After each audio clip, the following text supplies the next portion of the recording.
Due to some technical disturbance, I had to cut the lecture at 7 minutes.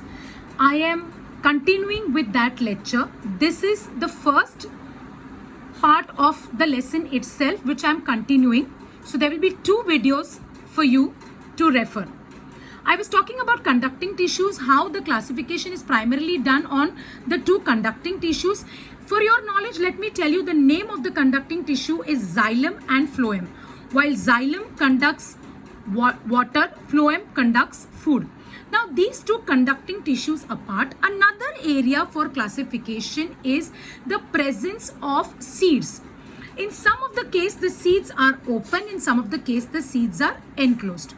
But before that, the most primary criteria for classification is whether the plants are having flowers and fruits and seeds, or they are not having flowers, fruits and seeds. There are plants which do not have flowers and fruits. So based on this, plants are classified into cryptogams and phanerogams.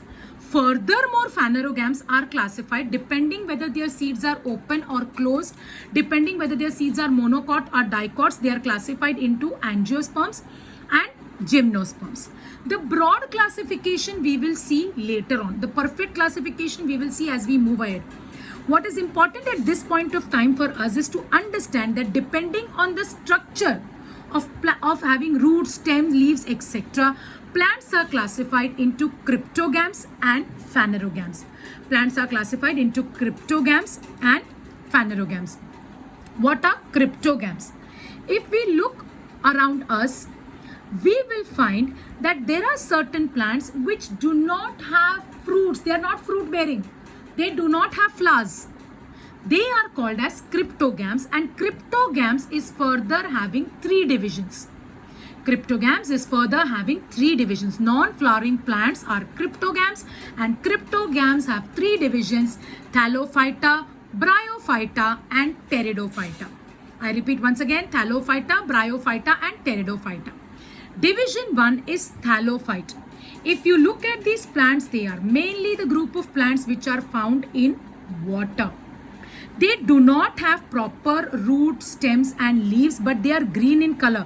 This is how they look like. Example, Spirogyra is one such plant which is found in water. It is completely green. It has got spiral shape inside. See, so it is called as Spirogyra.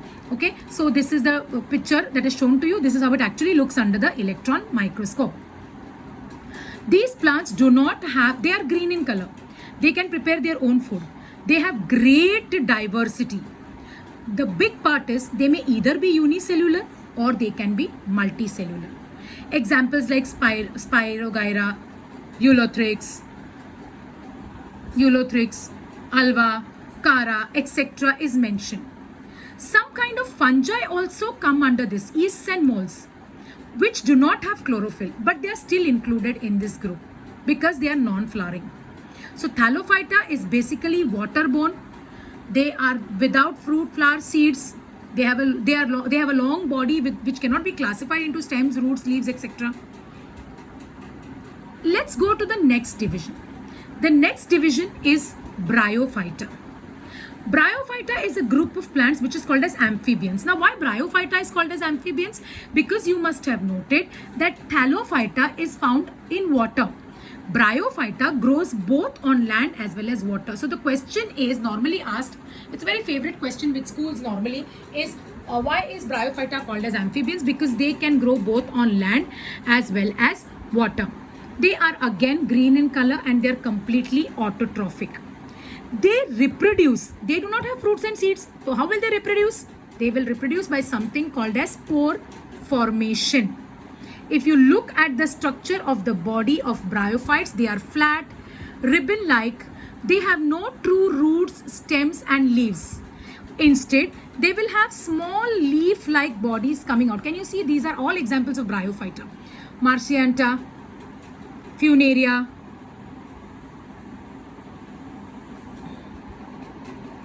Anthroceros. These are all examples, and if you look at them, they have mild structures which look like leaf. Then they have a small stalk and a capsule which looks like a flower. They're just leaf-like parts. They're green in color. They can produce their own food. They live on land as well as water. They have small root-like structures, if you will observe, small root-like structures which are called as rhizoids. So एक mild breakup of their body is there, unlike Thallophyta. Thallophyta was plain completely. You saw Spirogyra here, completely plain. इसमें leaf क्या है, root क्या है, you cannot make out. But here there is a slight variation, and you can make out that there is some kind of distinguish. But still, these are non-flowering plants. They are amphibious. They can live on land as well as they can live on water, and they prepare their own food. Example, moss. Let me show you an example. Moss. Mild root-like structure, but no flowers as such. Moving on to the next page. The last division, division 3. I told you, division 1 Thallophyta, division 2 Bryophyta, division 3 Pteridophyta. The last division, plants from this group are well developed. In fact, they have root stems and leaves, but they are non-flowering. आप बोलोगे, just now you said no root stems, leaves, so they are divided into cryptogams. Yes. But though they have root stems and leaves, they are divided into cryptogams because they do not have flowers. They produce by spores. If you turn the leaf of fern, you will find these spores. When these spores burst open, they will fall on the ground and they will give rise to more new. Example, fern is one such example. They reproduce asexually. If you look at the fern, here, these are the spores. This is what the fern actually looks like in the gardens. When you turn the leaf other side, you will see spores. So Colonel Whittaker's division of Monera, Protista, Animalia, Plantae, fungi. We did Plantae. Plantae is further classified based on their organs, which is root, stems and leaves. They are divided into cryptogams and phanerogams. Flowering, non-flowering. Cryptogams are non-flowering, phanerogams are flowering. Depending on whether they are covered, the seeds are covered or not covered, they are divided into angiosperms and gymnosperms. And again, gymnosperms are further divided on the type of their seeds into monocots and dicots. I will stop the lecture here. We will continue this after we finish the Zoom live lecture for this particular part.